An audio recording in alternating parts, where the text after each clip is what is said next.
और आगे का समय आपका है।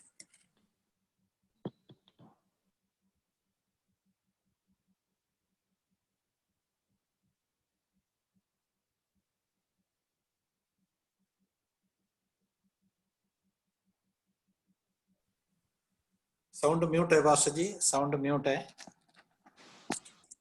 सॉरी। परम धन्य परमेश्वर को महिमा और आदर मिले। आप सभी खुदा के खादिम और खुदा के प्यारे बच्चे सबों को जय मसीह की। जैसे प्रभु के दास ने बोला, हम सुरक्षित कल शाम को अपने परदेशी तंबू में आप पहुंचे हैं। आप लोगों के प्रार्थनाओं के लिए मैं धन्यवाद देता हूं और आप लोगों ने समय भी ऐसे एडजस्ट किया है, इसलिए भी मैं आपको धन्यवाद दूंगा।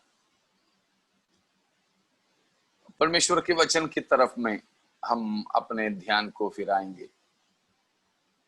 परमेश्वर का वचन बाइबल वैसे तो एक नबूवत की पुस्तक है, ए बुक ऑफ प्रोफेसी या ए प्रॉफेटिकल बुक,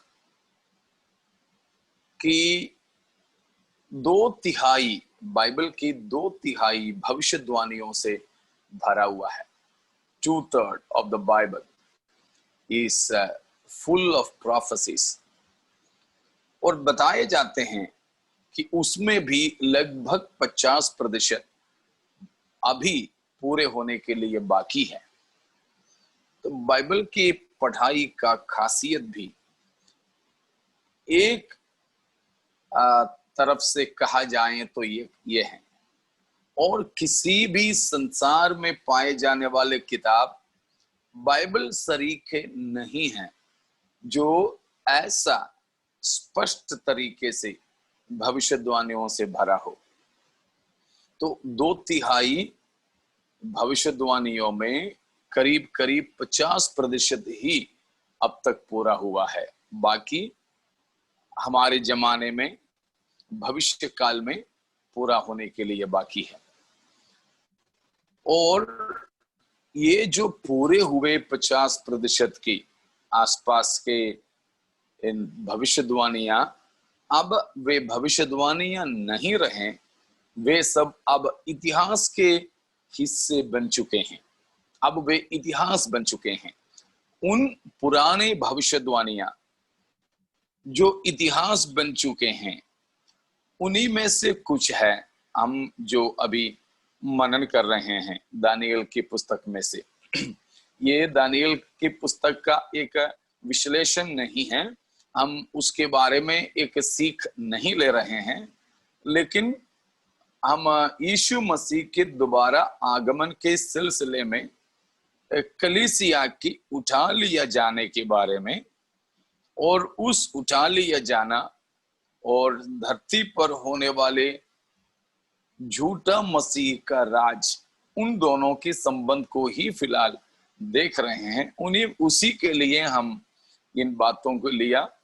तो मैंने सोचा ये भी थोड़ा सा जानकारी आप में से खुदा के खादिम लोगों को जरूर होंगे, लेकिन बाकी लोगों के लिए ये नया हो सकता है। इसीलिए मैंने इन बातों को भी आपके सामने रखा कि राजनैतिक चित्र या राजनैतिक एक मानचित्र परमेश्वर ने तैयार करके अपने लोगों को दिया था। नबूकदनेस्सर को दिया और उसके बाद और विशाल और विराट तरीके से दानियल को बताया।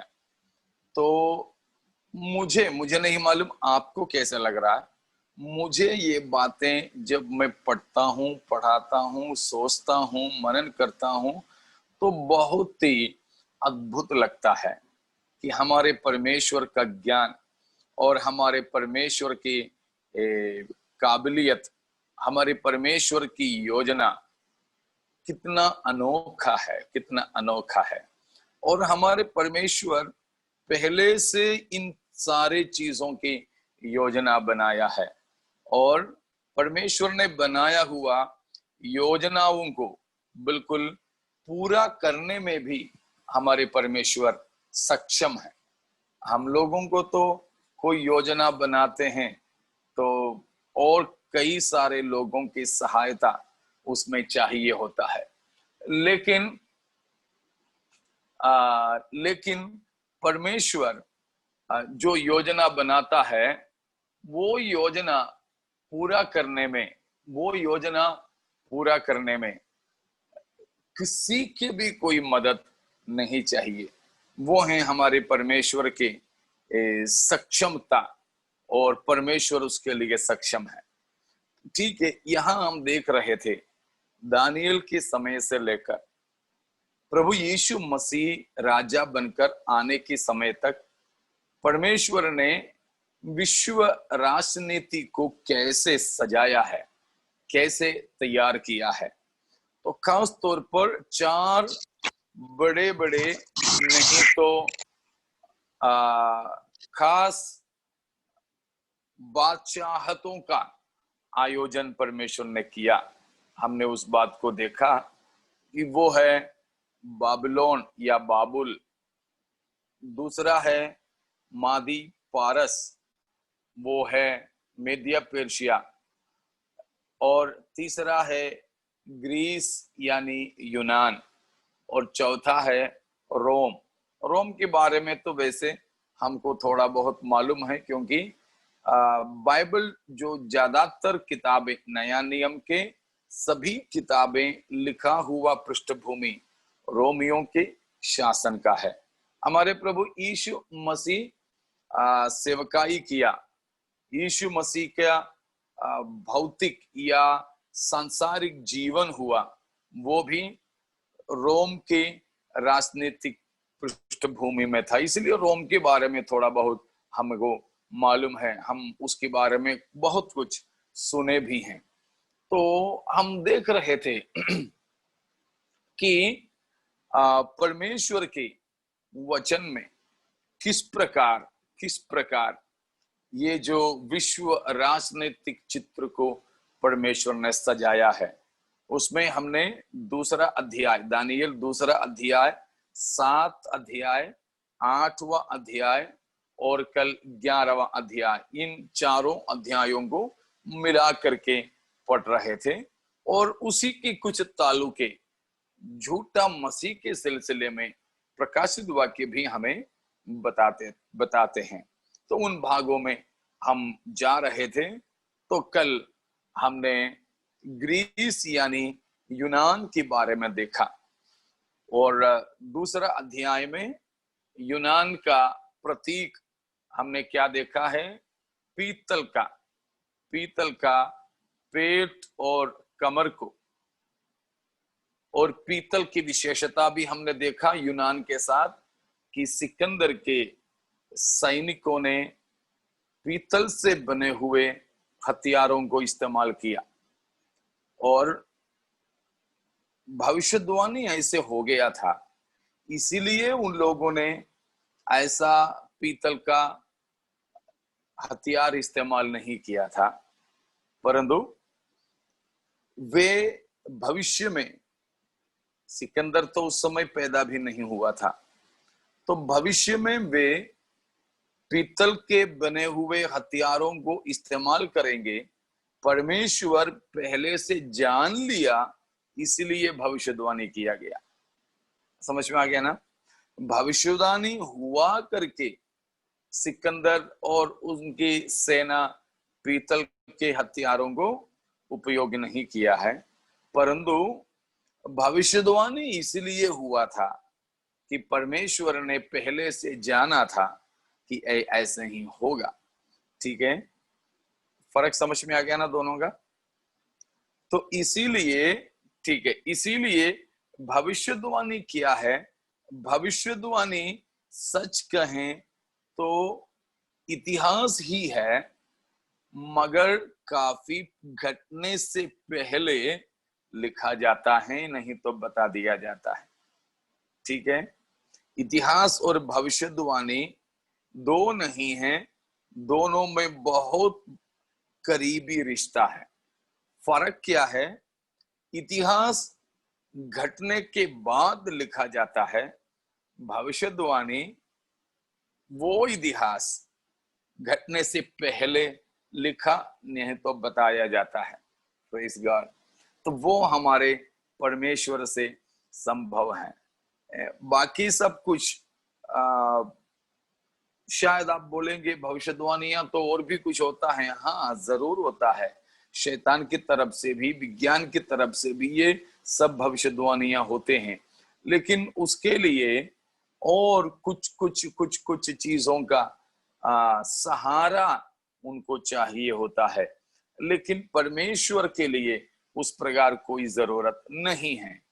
तो परमेश्वर ने पीतल का कमर और पेट का दर्शन या सपना नबूकदनेस्सर को दिया, और दानियल ने उसकी व्याख्या भी करके दिया। उस व्याख्या में हमने देखा कि वो यूनान के बारे में है। तो यहां पर उस यूनान के बारे में दानियल ने जो देखा 7वां अध्याय में, वो हमने पाया कि चीता है। चीता का मतलब भी हमने देखा सबसे तेजवान जानवर, और सबसे तेजवान है तो भी ज्यादा लंबा वो नहीं दौड़ सकता है। ऐसे बहुत जल्दी वो थकता नहीं बोलते हैं, लेकिन वो आलसी है। कभी कभी इतना जल्दी होता है कि उसकी गति, स्पीड के बराबर कोई नहीं कर सकता। लेकिन उसकी शिकार के बिल्कुल पूंछ तक भी पहुंच गया हो, लेकिन वो वहीं छोड़ देते हैं। अरे जाने दो, क्या करना है, वहीं बैठा रहता। फिर वो खुद भी शिकार होते हैं, सिंह वगैरह उसके शिकार करते हैं, तब भी तो वो अगर दौड़े तो कोई सिंह उसकी पीछा नहीं कर सकेगा।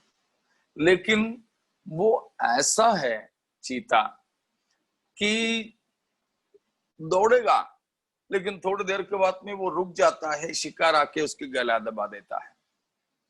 ये अक्सर होता है। बिल्कुल कितना वैज्ञानिक तरीके से परमेश्वर ने उस बात को खुल्लम बताया। ठीक वैसे ही हमने देखा कि सिकंदर महाराज हमारे भारत में भी आकर पूरे भारत को भी अपने कब्जे में लेने के बाद वापस अपने राजधानी में ग्रीस में जा रहा था। जाते जाते में उनको किसी कारणवश बुखार हुआ, बर्ड फ्लू था करके बताते हैं। बर्ड फ्लू क्योंकि पक्षी से फैली हुई कोई बीमारी था, बर्ड फ्लू। अब मैं कुछ ही साल पहले दैनिक भास्कर या दैनिक जागरण में, हिंदी जो अखबार है, उसमें हफ्ते में एक दिन इस प्रकार की इतिहास और विज्ञान से जुड़े हुए पंक्तियां आते हैं। तो मैंने उसमें पढ़ा था कि महान सिकंदर को भारत से जाते जाते में बर्ड फ्लू हुआ था। वैसे तो इतिहास बताते हैं उनको बुखार हुआ था, लेकिन वो बुखार क्या था? ये पक्षियों से फैलने वाली वो बुखार, पक्षियों के बुखार, पक्षीपनी। उससे सिकंदर अपने 33वां ही उम्र में खत्म हो गया। देखो, चीता जैसा ही जीत तो हासिल कर लिया, लेकिन बरकरार नहीं रख सका। उसके बाद हमने देखा कि उसके पीठ पर 4 पंखे हैं। हाँ, मलेरिया भी तो बुखार के ही भाई है। तो जो भी हैं, किसी प्रकार के तो ज्वर बुखार था, किसी प्रकार का। वो लोग सब अलग अलग बताते हैं, जो भी हैं। मतलब उतने ही कम समय में वो खत्म हो गया। उसके बाद हमने देखा कि उसके पीठ पर 4 पंखे हैं और उसका सिर भी 4 है। उसका भी हमने मतलब को देखे थे। और उसी के लिए हम फिर 8वां अध्याय में गए थे। 8 अध्याय में से एक सींग वाला बकरा को हमने देखा। वो एक सींग वाला बकरा वहां पर 21वां पद में 8 की 21 में बताया कि वो यूनान है। वो बकरा पूरा यूनान को दर्शाता है और उसका एक सींग है दोनों आंखों के बीच में, वो यूनान का पहला राजा को दर्शाता है। लेकिन हम 8वें अध्याय में उससे पहले उसके 8वां पद में 8 के 8 में पढ़े थे कि वो जब अत्यंत बड़ा हो गया तब उसकी आंखों की बीच का एक जो सींग था वो टूट गया, लेकिन उसकी जगह पे 4 और सींगे उकर आए, लेकिन पहले वाले के जैसा नहीं। तो 7 अध्याय के चीता के ऊपर के 4 पक्षियों के पंख और चीता के 4 सिर और 8वां अध्याय के बकरे का एक सींग के बदले में उगने वाले 4 सींगे, और हम 11 अध्याय में से भी पढ़े थे। तो ये सब मिला करके हमने क्या देखा कि ग्रीस, यूनान के प्रथम बादशाह सिकंदर के खत्म होने के बाद उनके देश 4 भागों में बटे। उन भागों के बारे में, उन विषयों में भी हमने देखा है, ठीक है।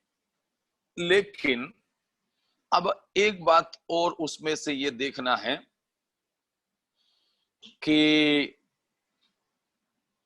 उसका 9वां पद को 8वां अध्याय का, नहीं तो 8 से ही लेकर पढ़िएगा, 8 9। हाँ, तब बकरा बड़ा ही भारी लगा और जब बलवंत हुआ तब उसका बड़ा सिंह टूट गया और उसके बदले देखने योग्य 4 सिंह निकल कर चारों दिशाओं की ओर बढ़ने लगे।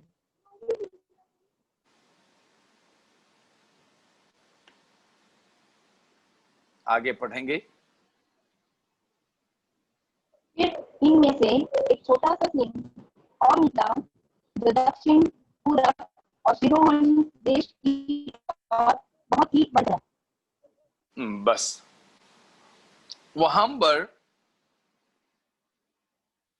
8वां पद में हमने देखा कि सिकंदर के मृत्यु के बाद, मतलब वो बड़ा सा एक सींग टूटने के बाद 4 सींगे उग गए, ठीक है। वो हमने देखा 4 मिलिट्री कमांडर्स, उन्होंने देश को बांटा। उसके बाद में क्या कहा है वहां पर 9वां पद में बताया, उन 4 में से वो 4, ठीक है, पहला एक सींग वो गया तो 4 आ गया। अब 4 में से एक पर एक छोटी सी सींग आ गई। हमारे मुख्य विषय वो छोटी सी सींग है, ठीक है, वो छोटी सी सींग है। वो छोटी सी सींग नीचे को जब हम पढ़ते आएंगे तो क्या देखता है, वो छोटी सी सींग बढ़ने लगे।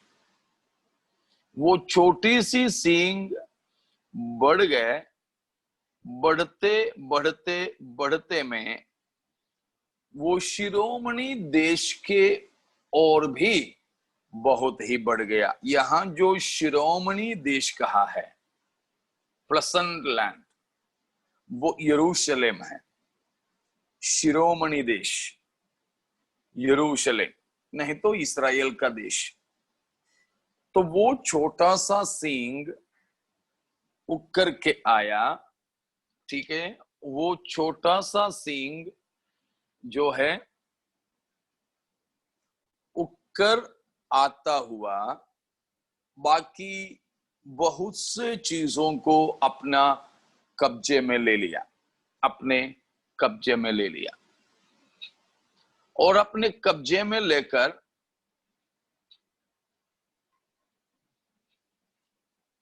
उसी का व्याख्या हम 21 पद से भी देख सकते हैं। ठीक है, तो 21 पद से भी जो उसकी व्याख्या, जो अभी हमने 8 अध्याय की 8 से लेकर पदों में देखा है, और उसी की व्याख्या है 8वां अध्याय के ही 21वां पद से लेकर हम जो देखते हैं।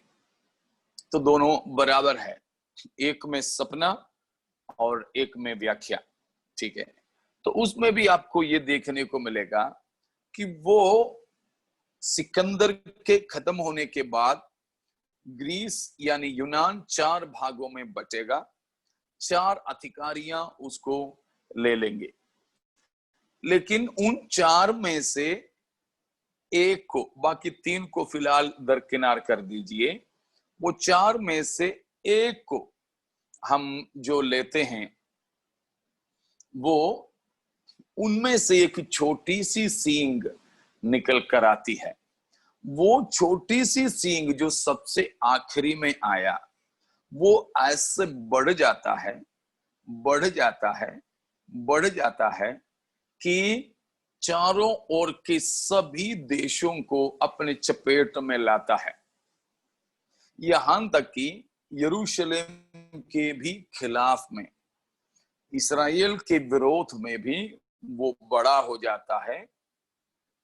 और बड़ा होकर वो क्या कर देता है, उसके 11वां पद में जब हम पढ़ते हैं कि परमेश्वर के विरोध में भी वो बड़ा हो जाता है। बड़ा होने का मतलब यह है कि परमेश्वर का भी विरोध करता है। देखा, सिकंदर के यूनान से निकली हुई 4 देश, उन 4 में से एक देश फिर से दूसरा एक छोटे से सींग यानी राजा को उत्पन्न करता है। वो छोटी सी सींग यानी फिर उगने वाला वो व्यक्ति, वो राजा मनुष्य ही है। वो राजा ऐसा बढ़ जाता है, ऐसा अधिकार या शक्ति सब पा लेता है कि वो यरूशलेम के भी खिलाफ में और परमेश्वर के भी विरोध में हो जाता है। परमेश्वर के भी विरोध में वो खड़ा होने के बाद में वो परमेश्वर की आराधना को चुराने का कोशिश करता है। वो है हम 11वां पद में और 12वां पद में पढ़ते हैं कि वो परमेश्वर के विरोध में भी अपने आप को बड़ा बना देता है, बनाकर यरूशलेम मंदिर में 12वां पद में बताते हैं 11-12 में कि परमेश्वर के आराधना को वो चुरा लेता है। जो आराधना, जो बलिदान, जो सैक्रिफाइसेस, बलिदान सब जो परमेश्वर के लिए चढ़ाया जाता था, बंद करवा देता है। तो 8 अध्याय के 11-12 पदों में जो बताया है, ठीक उन्हीं बातों को 9 अध्याय के 26 और 27वां पद में भी लिखा है। दोनों एक ही हैं, ठीक है ना। जो बातें 8 के 11-12 में हैं, वही बात 9 के 26-27 में है दानियल में। तो इन हर जगह पर क्या है, एक ही व्यक्ति है। वो सींग, जो छोटी सी सींग, जो चौथा राज्य में से निकल कर आता है, वो एक राजा है। सींग यहां व्यक्ति, राजाओं को दर्शाते हैं, राजा है।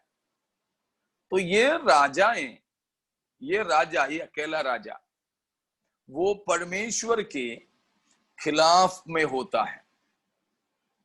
केवल सच्चे परमेश्वर का ही नहीं, जो झूठे झूठे भी ईश्वर या पूज्य कहलाने वाले हर एक चीजों के विरोध में वो उठेगा। तो आपको अभी समझ में आ गया होगा ये छोटी सी सींग किसको दर्शाता है? झूठा मसीह। झूठा मसीह, एंटी क्राइस्ट।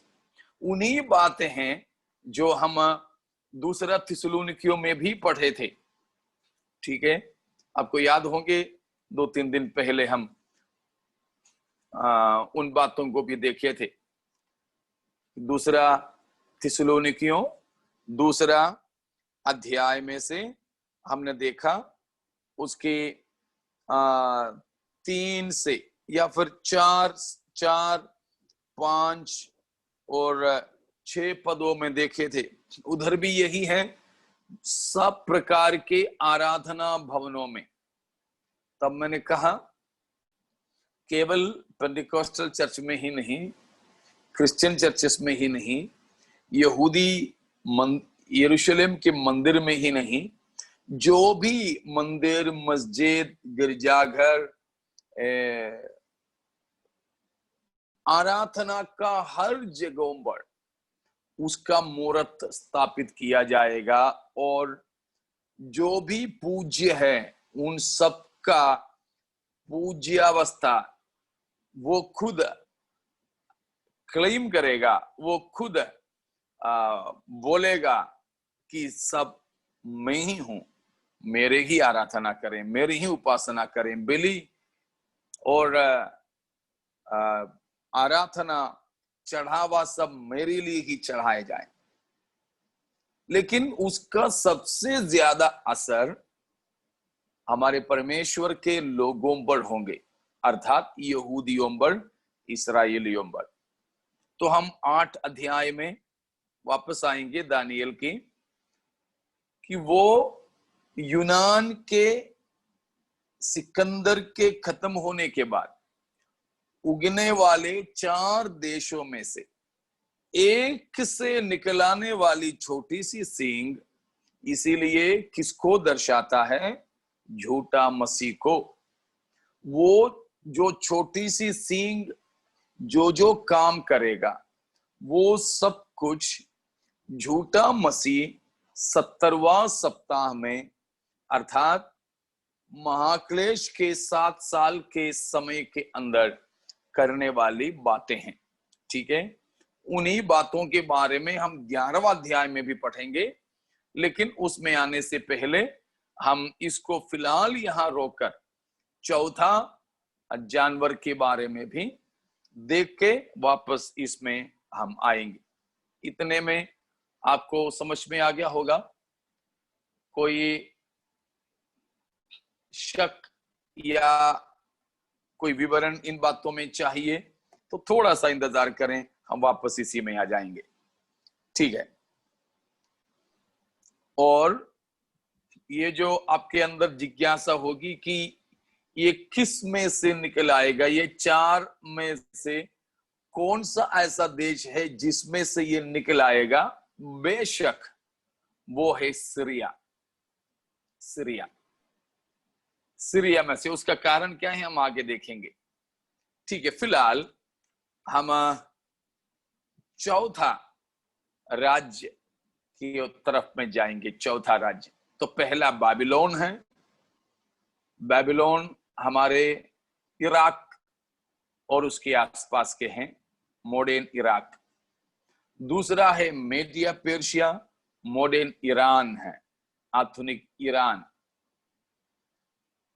और तीसरा है यूनान, ग्रीस, अभी भी ग्रीस के नाम से ही वो देश है।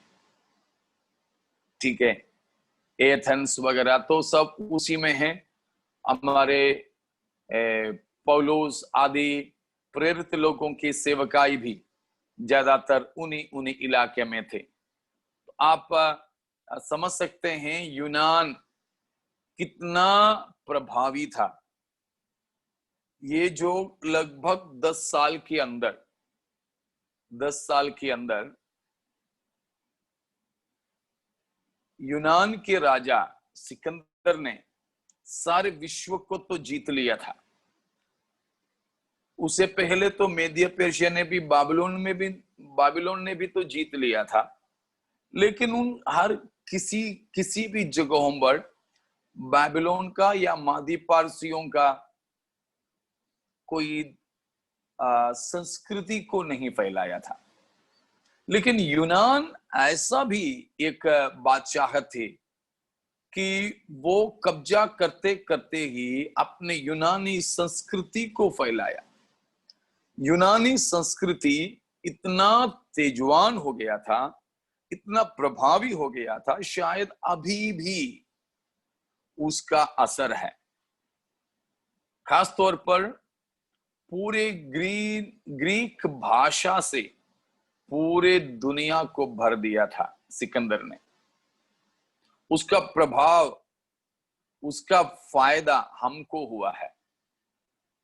सिकंदर ने सारे जगत को जीतकर यूनानी संस्कृति को फैलाया, कल्चर को फैलाया। कल्चर में या संस्कृति में सबसे अहम बात भाषा है। तो यूनानी भाषा को संस्कृति के चलाने के लिए उन्होंने फैलाया। पूरे देश, पूरे विश्व में एक भाषा बन गया। वो हमारे लिए फायदे का हो गया। कैसे?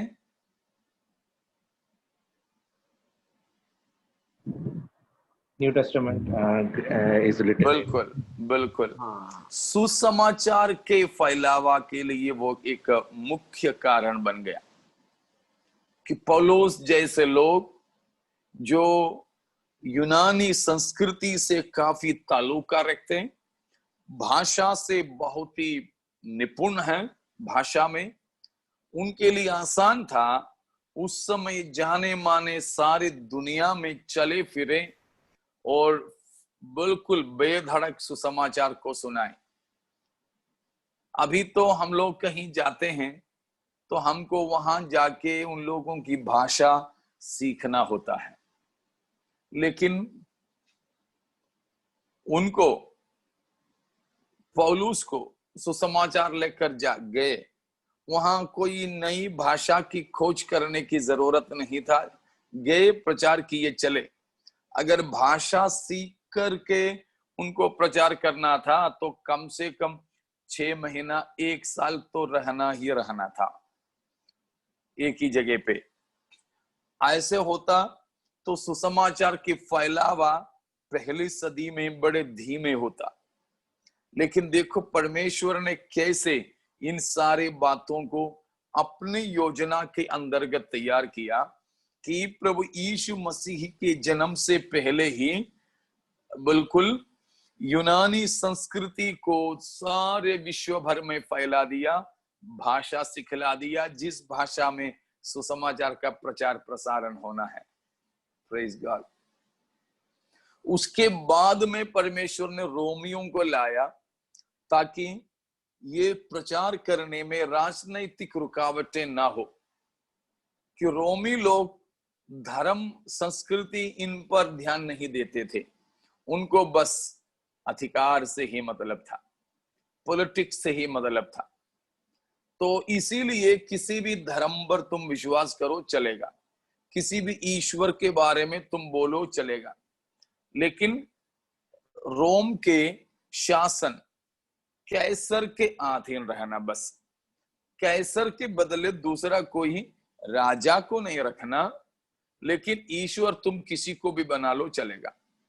ये था रोमियों का एक रवैया। बाद में आकर कुछ लोगों ने चक्रवर्ती के, बादशाह की आराधना शुरू कर दिया, वो बात अलग है आखिरी में। लेकिन यीशु मसीह के आगमन के समय और सुसमाचार के फैलावा का समय, सुसमाचार के लिए कोई रुकावट नहीं था।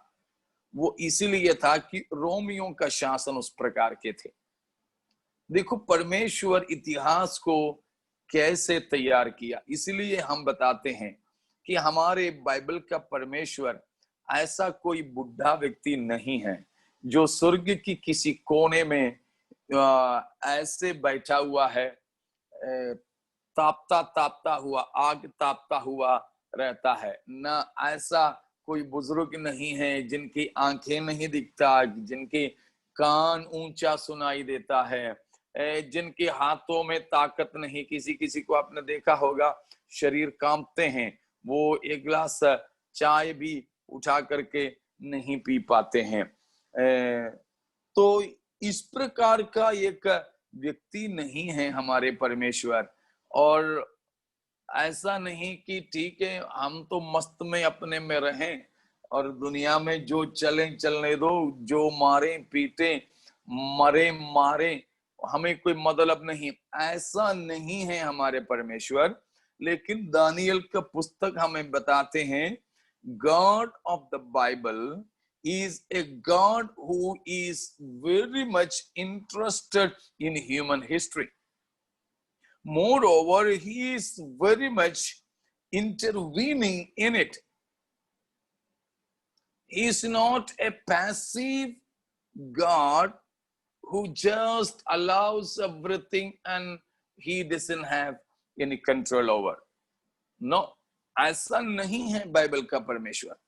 दानियल की पुस्तक ये बताता है कि बाइबल का परमेश्वर मानव इतिहास में काफी रुचि रखने वाला है और वो हमारे इतिहास में या हमारे जीवन में, हमारे प्रतिदिन की लेन देन में हस्तक्षेप करने वाला परमेश्वर है। ठीक है ना? परमेश्वर हमारे हर एक बात में जिम्मेदारी लेने वाला परमेश्वर है। बड़े जिम्मेदार है वो परमेश्वर। बिल्कुल ये बात हमें जानना है। दूसरा अध्याय, दानियल दूसरा अध्याय, उसका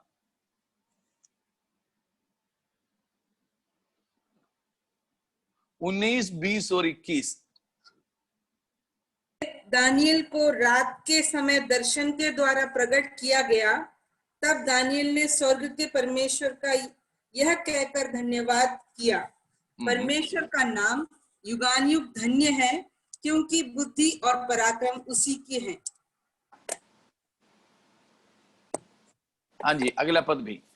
समयों और ऋतुओं को वही बदलता है, राजाओं का अस्त और उदय भी वही करता है, बुद्धिमानों को बुद्धि और समझ वालों को समझ भी वही देता है। देखा, दानियल परमेश्वर की स्तुति करता हुआ कहे हुए बातें हैं 20 और 21 में कि हमारे परमेश्वर स्टिल इन कंट्रोल। परमेश्वर अभी भी सब कुछ नियंत्रण में रखने वाला है। समयों और ऋतुओं को बदलने वाला, राजाओं का अस्त और उदय कराने वाला, वो ही हमारे परमेश्वर है। Praise God. देखिए अध्याय 4 उसका 17वां भी, 4 का 17वां भी, 4:17। यह आज्ञा पहरुओं के निर्णय से और यह बात पवित्र लोगों के वचन से निकली कि जो जीवित है वे जान ले कि परम प्रधान परमेश्वर मनुष्यों के राज्य में प्रभुता करता है और उसको जिसे चाहे उसे दे देता है, और वह छोटे से छोटे मनुष्य को भी उस पर नियुक्त कर देता है। 25वां पद में भी यही बात बताया है। मतलब कुल मिलाकर यही कि हमारे परमेश्वर सब कुछ के ऊपर राज करने वाला। तो परमेश्वर इन सारे चीजों को अपने नियंत्रण में रखते हैं, अपने नियंत्रण में। इसीलिए हम देखते हैं चौथा राज्य के बारे में, वो है रोम। चौथा राज्य रोम। रोम का समय हमें मालूम है कि करीब 130 बीसी से लेकर, मोटा मोटा वैसे बता दें तो AD 364 तक, ईस्वी 364 तक। लेकिन 364 में भी रोम खत्म नहीं हुआ, अभी भी वो चल रहे हैं, वो हम बाद में देखेंगे। ठीक है, तो ये रोम, वो दूसरे अध्याय में रोम के लिए क्या कहा है, रोम किसके रिप्रेजेंटेशन में है, उसके रोम 40वां पद 2:40 में लिखा हुआ है, चौथा राज्य लोहे के तुल्य मजबूत होगा, लोहे से तो सब वस्तुएं चूर चूर हो जाती और पिस जाती है, इसलिए जिस भांति लोहे से वे सब कुचली जाती है, उसी भांति उस चौथे राज्य से सब कुछ चूर चूर होकर पिस जाएगा। ठीक है, और उसका 32 के आखिरी में भी हम देखते हैं कि मूरत के झांग या पांव जो हैं लोहे के था। ठीक है ना, उसका या हिंदी में 33 है, उसकी टांगे 33, उसकी टांगे लोहे की और उसके पांव कुछ तो लोहे के और कुछ मिट्टी के थे। टांग वैसे वो कमर की नीचे की हिस्सा बताए जाते हैं, टांग। आप देखो, एक पूरा मूरत मनुष्य का रूप है, हमारे शरीर ही ले लीजिए, हमारे शरीर ही उसको समझ लीजिए। कमर की नीचे की हिस्सा जो टांग है पूरे पांव तक, तो इसकी लंबाई देखा जाए तो पूरे शरीर से भी लंबा है। बिल्कुल छोटे कोई कोई रहते हैं जिनके पांव थोड़े छोटे हैं, नॉर्मली शरीर के बराबर या शरीर से भी थोड़ा सा लंबा ही पांव रहते हैं, मतलब पूरे टांग कमर के नीचे। तो वो बात क्या दर्शाता है, सबसे लंबे अरसों तक राज करने वाला एक राज्य के तौर पर रोम यहां पेश है। बाबुल तो सिर के बराबर थोड़े से ही थे, महज 70 साल, एक पुरुष की आयु के अंदर ही अंदर वो खत्म हो गए। मादी पार्स थोड़ा सा और लंबे थे। यूनान के पूरे गरिमा के साथ में 10 साल भी नहीं रहे, लेकिन यूनान के ही नाम लेकर के यूनान के देश फिर 4 भागों में बढ़कर काफी साल तक रहे। लेकिन इन तीनों से भी बढ़कर है, इन तीनों मिलकर जितने साल नहीं बनाते उससे भी कई गुना ज्यादा रोम का शासन होगा। वो है पांव की लंबाई से हमें समझ में आता है। दूसरी बात, ये लोहे के हैं। लोहा अभी हमने पढ़ ही लिया है 40वां पद में कि सोना चांदी या पीतल जैसे कीमती नहीं है, मगर बड़े ताकतवर है। जिस किसी भी चीज के तोड़ने मरोड़ने का काम आता है, वो हथियार तो इसी के बने हैं। चाहे सबसे बढ़िया कोई काम हो या निम्न स्तरीय काम हो, इसी को इस्तेमाल करते हैं। यहां तक कि लोहे को भी धारदार बनाने के लिए लोहे का इस्तेमाल किया जाता है। इसलिए हम लोग कहते भी है ना, लोहा लोहे को, हाँ मालूम है हमें, मतलब लोहे की ताकत, लोहे की ताकत कोई नहीं है लोहे को तोड़ने लायक। जो कोई भी लोहे को तोड़ने की कोशिश करें तो वही टूटेगा, लोहा तो यूं ही रहेगा। ये है ताकत को दर्शाता है। देखिए 7वां अध्याय में चलेंगे, हम वापस आएंगे 2 में। 7वां अध्याय उसका 7वां पद, 7 का 7। फिर इसके बाद मैंने स्वप्न में दृष्टि की और देखा कि एक चौथा जंतु है जो भयंकर और डरावना और बहुत सामर्थी है, और उसके बड़े बड़े लोहे के दांत हैं। वह सब कुछ खा डालता है और चूर चूर करता है, और जो बच जाता है उसे पैरों से रौंदता है। वह सब पहले जंतुओं से भिन्न है और उसके 10 सींग है। देखा, यहां पर दूसरे अध्याय के मूरत की चीजों से कुछ मिलता है। क्या क्या मिलता है? It has large iron teeth. हाँ, लोहे की बात तो मिलता है। दूसरे अध्याय में मूरत का टांगे और पांव लोहे से हैं। यहाँ ये पशु की दांतें लोहे के हैं, और लोहा सामर्थ को दर्शाता है। उसी प्रकार ये जानवर बहुत ही ताकतवर है, ठीक है। और दूसरा अध्याय में मूरत के 10 उंगलियां हैं पांवों में। उसी प्रकार यहां इस जानवर के 10 सींगे हैं। देखा, सब बराबर है। और मूरत के पांव शरीर से लंबा है, मतलब राज्य की विस्तार, राज्य शासन के लंबा अरसों के बारे में दर्शाता है।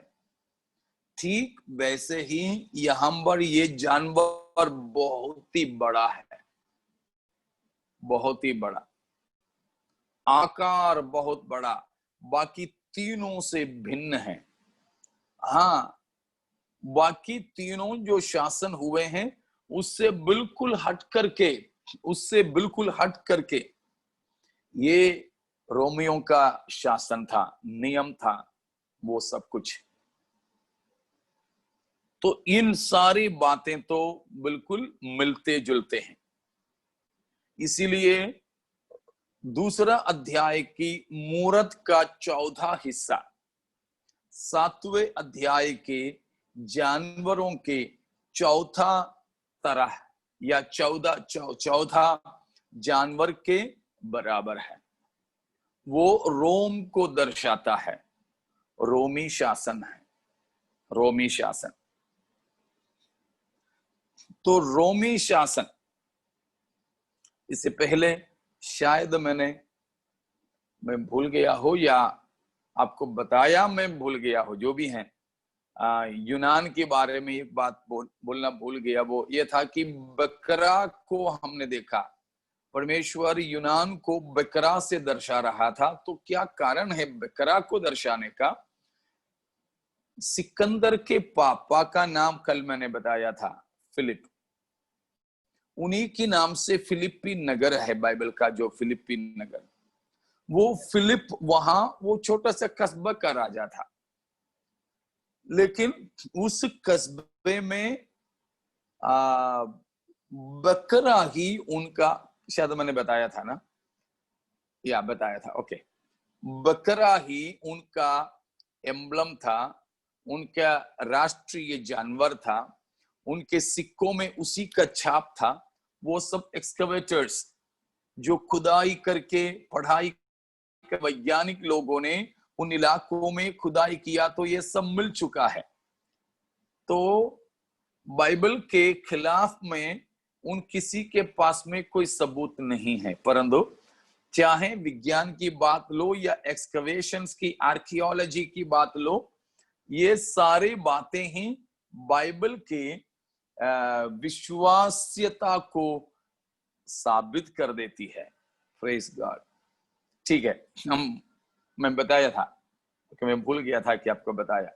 वापस आते हैं रोम में, कि रोम इस प्रकार के दो विशेष तजुर्बों से बताया गया है इन दोनों अध्यायों में। ठीक है, तो वापस हम आते हैं। दूसरे अध्याय में हमने देखा मूरत का 2 पांव है। 2 पांव का भी कुछ मतलब है कि कमर तक हम सबका तो एक ही शरीर है, उसमें कोई बंटवारा नहीं है। हाँ, कमर के नीचे पांव तो 2 भाग में बटे हैं। हाँ, जरूर हमें चलने फिरने खड़े होने उन सबके लिए वो चाहिए, वो एक तरफ पे रहने दो। उसी प्रकार क्यों उससे रोम का प्रतिनिधित्व कर रहे हैं यहां, इसलिए कि जैसे पांव 2 में बट गए वैसे ही रोम का भी बंटवारा हुआ था, ईस्टर्न रोम और वेस्टर्न रोम करके बंटवारा हुआ था। इसीलिए हमने 364 का बात किया। रोम 364 तक, एडी 364 तक अखंड रोम था, यूनाइटेड रोम था, अविभाजित थी, एक ही थी। लेकिन 364 में, 364 में पूर्वी रोम और पश्चिमी रोम करके बट गए। पूर्वी रोम और पश्चिमी रोम करके बट गए। 2 पांव का वही मतलब है, 2 टांगों का वही मतलब है कि रोम का बंटवारा, रोम का बंटवारा। ईस्टर्न रोम यानी पूर्वी रोम का राजधानी है कॉन्स्टेंटिनोपल। कॉन्स्टेंटिनोपल, कॉन्स्टेंटिनोपल हिंदी में उसको क्या कहेंगे मुझे उतना मालूम नहीं।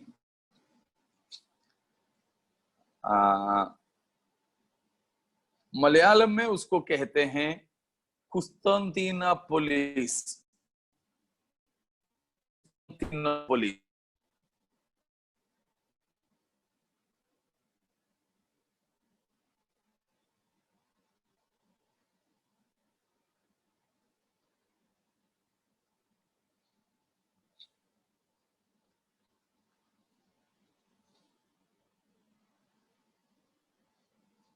ठीक है,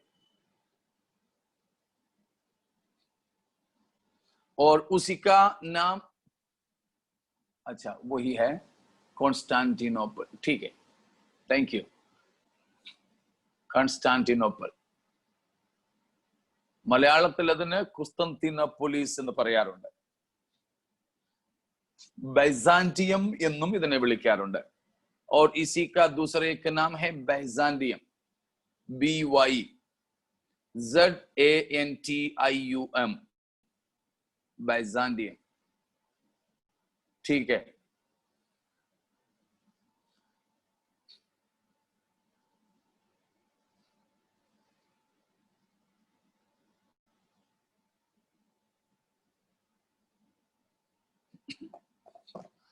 ठीक है, ये तो तुर्की में था, टर्क में था।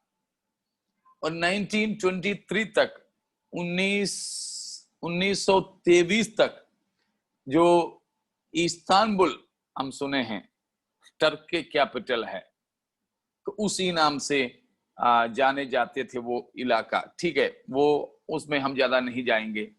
और पश्चिमी रोम का, वेस्टर्न रोम का जो है या इस्तांबुल, ये जो कॉन्स्टेंटिनोपल है अभी का जो इस्तांबुल, ठीक है, टर्क में है। वेस्टर्न रोम, पश्चिमी रोम का कैपिटल उसी नाम से है, रोम। अभी हमें मालूम है रोम करके एक वाटिकन सिटी, पोप जहां रहते हैं। रोम एक देश है, एक छोटी सी इलाका है, लेकिन राजनैतिक तौर पर भी उसका काफी महत्व है रोम। तो इस प्रकार दो भागों में ये बट गए थे। बटने के बाद में वो अभी भी है, अभी भी रोम ये दो भागों में बटे हैं। इन दोनों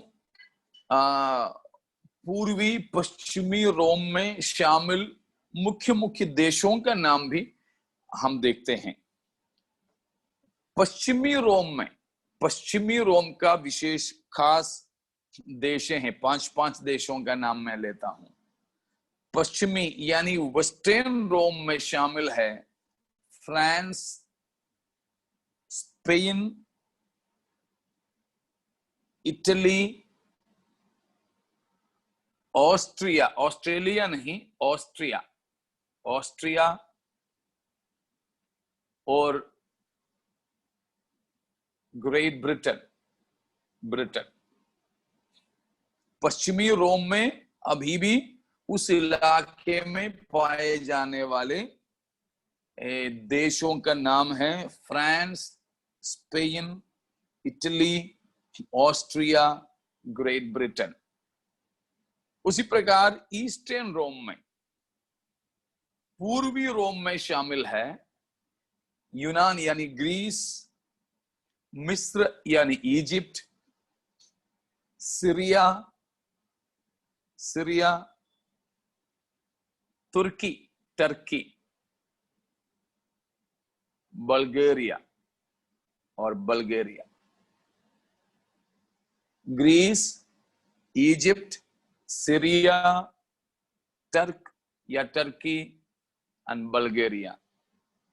तो ये सारे रीति में अभी भी किसका राज चल रहा है? रोम तो अभी भी है। हाँ, एक विश्व सामर्थ के तौर पर वैसे राजनैतिक अधिकार तो नहीं रख रहे हैं, लेकिन हमारे भारत सहित लगभग दुनिया की सभी देशों में जो मिलिट्री रूल्स होते हैं वो रोम की मिलिट्री रूल ही चल रहा है। कानून व्यवस्था में ज्यादातर रोम की कानून व्यवस्था जारी है। हम लोग बोलते हैं कि ब्रिटिश लोग, अंग्रेज लोग भारत में आए थे या दूसरे सारे दुनिया में राज किए थे, तो वो ब्रिटेन भी किसके अंतर्गत आ रहे हैं? रोम के। ठीक है, वो भी रोम के अंतर्गत है। तो रोम के अंतर्गत वे भी आकर उनका भी सारे शासन या संस्कृति, सारी बातों को फैलाया था। तो उन लोगों ने भी बनाया हुआ नियम या कानून व्यवस्था, यहां तक कि संविधान, हमारे भारत सहित देशों के संविधान, इन सारे संविधान ज्यादा ग्रेट ब्रिटेन से, ब्रिटिश लोगों के, अंग्रेजियों के संविधान से जुड़े हैं। हमारे भी संविधान, नियम, पुलिस, मिलिट्री, इन सारी व्यवस्था, उसका मूल बात कहाँ है? रोमियों पर है। तो रोम अभी एक राजनैतिक तौर पर विश्व पर राज नहीं कर रहे हैं, तो भी रोम के कानून व्यवस्था और फौज व्यवस्था, मिलिट्रियों के व्यवस्था, पुलिस का, ये सारी बातें अभी भी दुनिया में राज कर रही है। इसके चलते चलते में अब इनमें से एक व्यक्ति निकल आने वाला है। ठीक है, 7 अध्याय में हम एक बार और चलते हैं।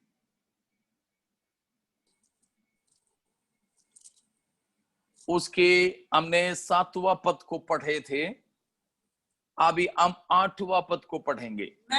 और 7वां पद का आखिरी सेंटेंस मिला के पढ़िएगा सिस्टर। उसकी 10 सींगें थे और हाँ, पढ़िए। वह सब कुछ खा डालता है और चूर चूर करता है, और जो बच जाता है उसे पैरों से रौंदता है। वह हाँ। सब पहले जंतुओं से भिन्न है और उसके 10 सींग हैं। मैं उन सींगों को ध्यान से देख रहा था तो क्या देखा कि उनके बीच एक और छोटा सा सींग निकला और उसके हाँ, बल से रुक 10 सींगे, ठीक है, 10 सींगे, दूसरा अध्याय की 10 उंगलियां बराबर है, 10 उंगलियां बराबर है। और उनमें से क्या देख रहा था, देखते देखते में उन 10 सींगों में से एक छोटी सी सींग निकल कर आए। आगे पढ़िए। और उसके बल से उन पहले सींगों में से 3 उखाड़े गए। तो एक आया तो पुराने 10 में से 3 को हटा दिया। हाँ, और फिर मैंने देखा कि इस सींग में मनुष्य की सी आंखें और बड़ा बोलने वाला मुंह भी है। मैंने तो देखते रुकिए, ये आज हम पूरा नहीं कर सकेंगे, लेकिन आपको ये गृहपाठ में दे देता हूं। इसके साथ साथ में आप 11वां अध्याय भी पढ़ लीजिएगा। और अभी थोड़ी देर पहले हमने देखा हुआ 7वां अध्याय में, 8वां अध्याय में भी हमने देखा। 8वां अध्याय में भी एक छोटे से सींग देखा ना, वो लेकिन कहां से आ रहा था? यूनान के एक डाली बन करके। लेकिन यहां एक छोटी सी सींग है, वो रोम में से आ रहा है। यहां 10 राजाएं, उनमें से 10 में से 3 को हटा दिया। वो सब बातें आपको प्रकाशित वाक्य 17वां अध्याय में मिलेगा, 17वां अध्याय में।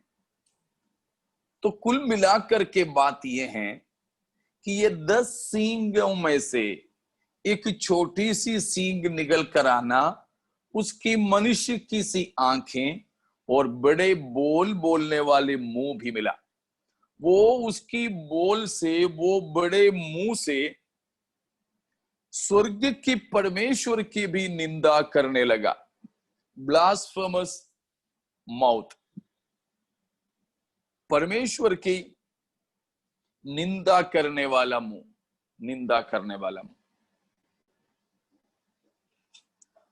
वो यहां की जो छोटी सी सींग है, ठीक पहले हमने 8 अध्याय में देखा, सींग दोनों एक ही है, झूठा मसीह का प्रतीक है, ठीक है, मसीह विरोधी का या विरोध मसीह का ये प्रतीक है, मसीह विरोधी का।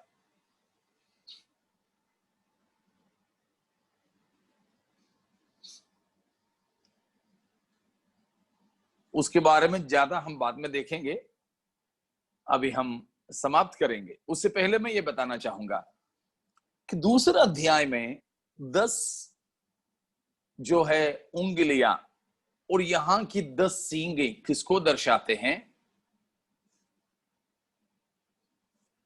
किसको दर्शाते हैं? 10 राजाओं को, 10 राजाओं के बारे में बताते हैं, 10 राजाओं के बारे में बताते हैं। और वो पांवों में जब आते हैं तो दूसरे अध्याय में क्या देखा? लोहा और मिट्टी के जुड़े हुए हैं या मिले हुए हैं। कभी ये दोनों तो मिल नहीं सकते हैं। लोहे के साथ में कितना भी मिट्टी मिला लो, लेकिन मिल नहीं सकते। लेकिन यहां फिलहाल के लिए मिला। वो क्या दर्शाता है? Instability of these kingdoms.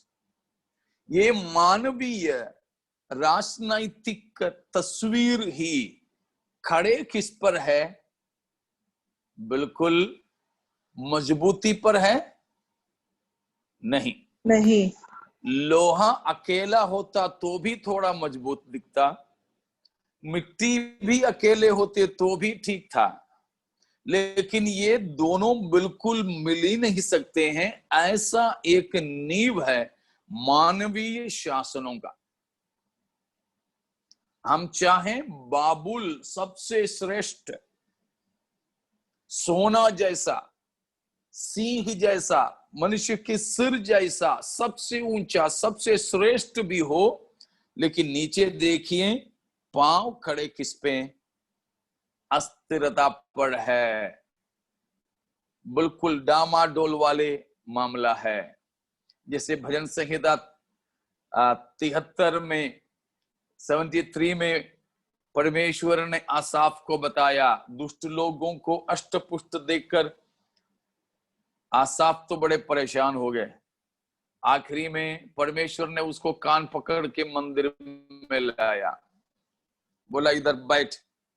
बैठ के तू तो उनकी आंखें ही देख रहे हैं चर्बीदार होकर के बाहर आ रहे हैं, तू तो ऊपर ही ऊपर देख करके उनकी चमड़े का चेहरे का चमड़ा और चमड़े का चमक ही देख रहे हो, देख नीचे।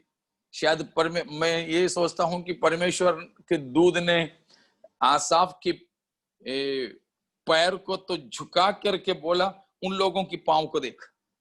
तू तो ऊपर ही ऊपर देख करके उनका चमक ही, उनकी चर्बी ही दिखता था, देख उनकी पार। देखा ऊपर तो बड़े चमकेदार है, और ऊपर तो बिल्कुल चर्बीदार है, मगर पांव तो फिसलन की जगह पर है। ठीक वही बात यहां बताया राजा नबूकदनेस्सर, तू तो सिर पर है लेकिन पांव तो बिल्कुल कभी भी गिर सकता वो हालात में है। तो 10 राजाएं मिली जुली सरकार, मिली जुली का बात ये होता है लगभग अभी जो चल रहा है क्या है? प्रजातंत्र, डेमोक्रेसी, ठीक है ना। रोम का शुरुआत में तो मोनार्की था, एक राजा का शासन था, लेकिन अब वो राज्य शासन खत्म होकर क्या चल रहा है? प्रजातंत्र चल रहा है। मतलब वो मूरत के ऊपर से उतरते उतरते उतरते टांग से भी उतर के अभी हम कहां पहुंचे हैं? फीट पर आए हैं, हम पांव पर आए हैं। सारी दुनिया इस बात को जान ले, ये मानवीय शासन ज्यादा दिन अभी नहीं टिकेगा। बस पता नहीं कि वो पत्थर खुद कर कब आएगा और इसको चकनाचूर कर देगा और वो पत्थर राजा बनेगा, ये हमें मालूम नहीं। कभी भी हो, हमें उसके लिए तैयार होना है। Praise the Lord. हम तो इसीलिए उस मूरत के बिल्कुल पांव पर है। अब राजा मोनार्किकल राजभरणम था, वो तो प्रजातंत्र के लिए रास्ता दे दिया। अब प्रजातंत्र प्रभुतंत्र के लिए बदल जाएगी। अभी प्रजातंत्र मसीह तंत्र में बदल जाएगी बहुत ही जल्दी, बहुत ही जल्दी। हमको उसके लिए आशा है, आनंद है कि हमारे प्रभु शीघ्र ही अपना राज्य को संस्थापित करने वाला है। आइए प्यारों, हम उस मसीह के शीघ्र आगमन के लिए तैयार हो जाएं। बाकी भाग जो मैंने बताया उन बातों को पढ़ करके आइएगा। प्रभु चाहे तो हम कल देखेंगे, यदि प्रभु के आगमन में देरी हो तो। तब तक के लिए विदा लेना चाहूंगा। परमेश्वर के वचन से और भी मोहब्बत हम करें, परमेश्वर के वचन सच्चा जान लें। Praise the Lord. हमारे वचन का परमेश्वर भी सच्चा है, परमेश्वर का वचन भी सच्चा है। Okay, God of the Bible and the Bible, the book of God, both are true. दोनों ही अगम्य है। बिल्कुल उसी से मोहब्बत करते हुए शीघ्र आने वाला प्रभु की आमद के लिए तैयार हो जाएं। परमेश्वर इन वचनों के द्वारा हम सबों को आशीषित करें। माफ कीजिएगा, मैं निकल रहा हूं और सबको जय मसीह की।